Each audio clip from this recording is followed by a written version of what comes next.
But there was a story where Evie shared about Liam talking about his baby mama, his first baby mama, where he was like, the relationship was so toxic.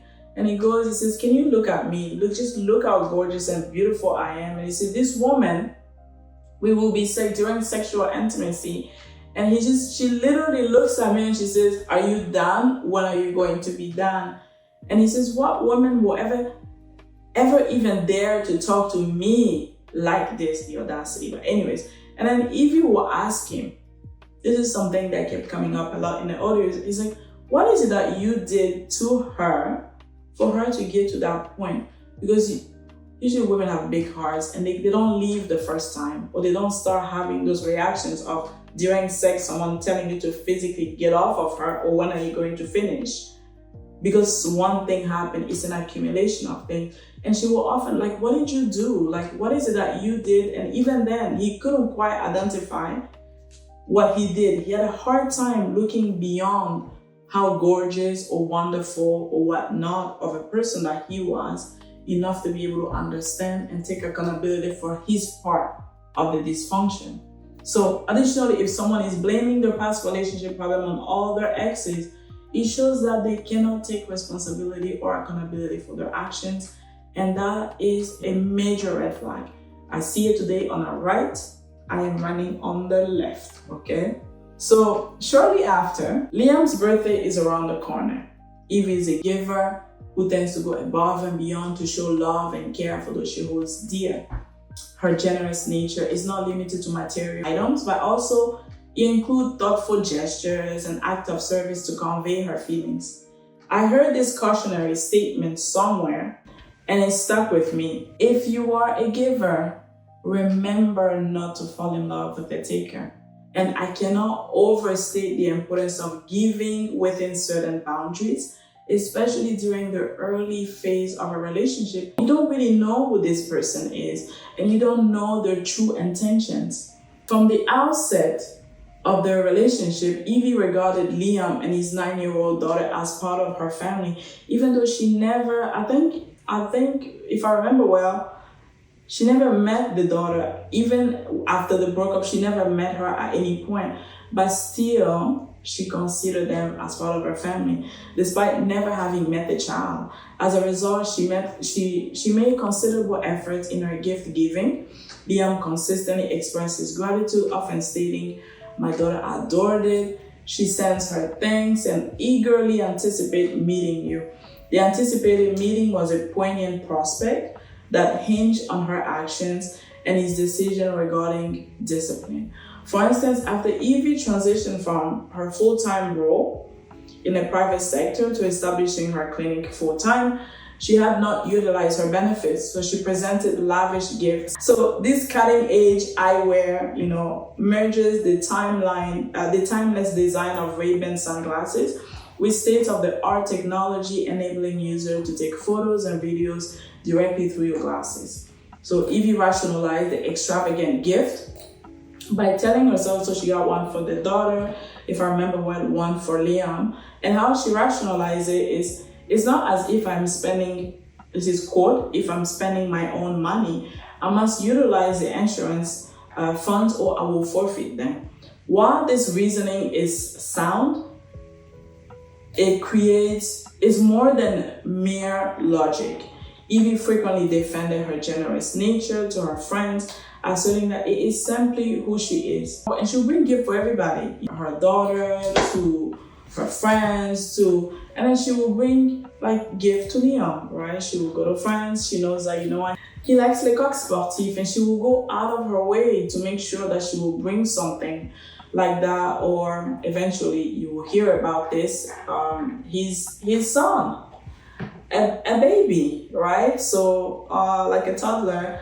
And then I remember once, a friend, me and another friend, we came to her home, and there was gifts on the side of the door. I was like, whose is this for? She was like, oh, this is for so and so, and this is for so and so, and it says, this is for Liam's son. I was like, what? And then I was like, let me see. Out of curiosity, I'm opening the boxes, and then you have one box of little basketball thing for a 9-month-old or a child who just started walking. And then the other one, what was it again? Some sort of piano, just to help the child play with music. And I was like, what is this? She was like, well, I'm just like, they're a gift for everybody else. Why are you just noticing that one?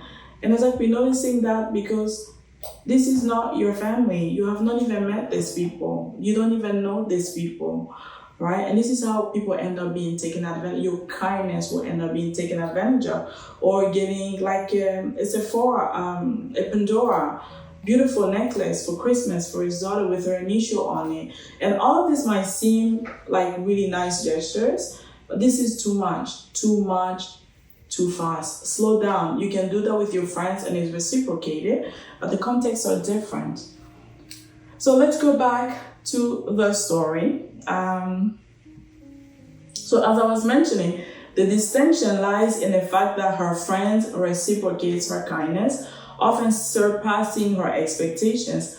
Conversely, Liam tends to adopt a victim role, overextending himself to gain validation and admiration. Evie's compassionate and generous disposition creates a dynamic where she feels compelled to play the savior to a perpetual victim. He typically responds with minimal efforts, yet expect excessive praise for his contribution. So this pattern is evident throughout the story, throughout the narrative. You're gonna skip reflective questions and all of that. So Evie characterized her relationship with Liam as a tumultuous journey marked by significant highs and lows. This fluctuation began early in the relationship. Many people question why individuals remain in such situations.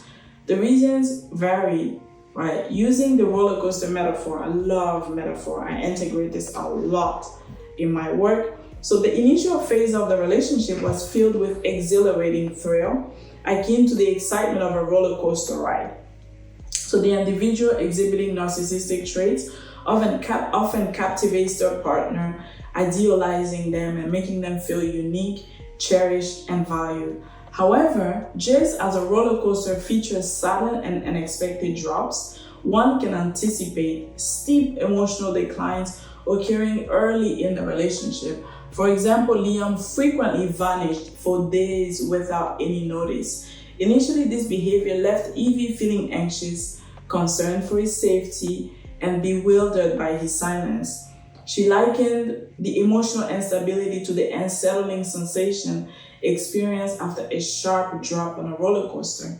Liam will often disappear over the weekend, only to return the following morning as if nothing has transpired, greeting her with, "Top of the morning, baby. How was your evening?" or "How was your weekend, mama?" This led her to question, is this some sort of joke?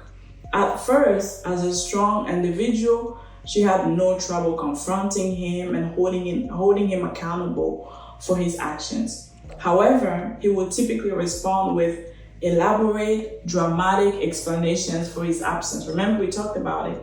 He has an explanation, a response for everything.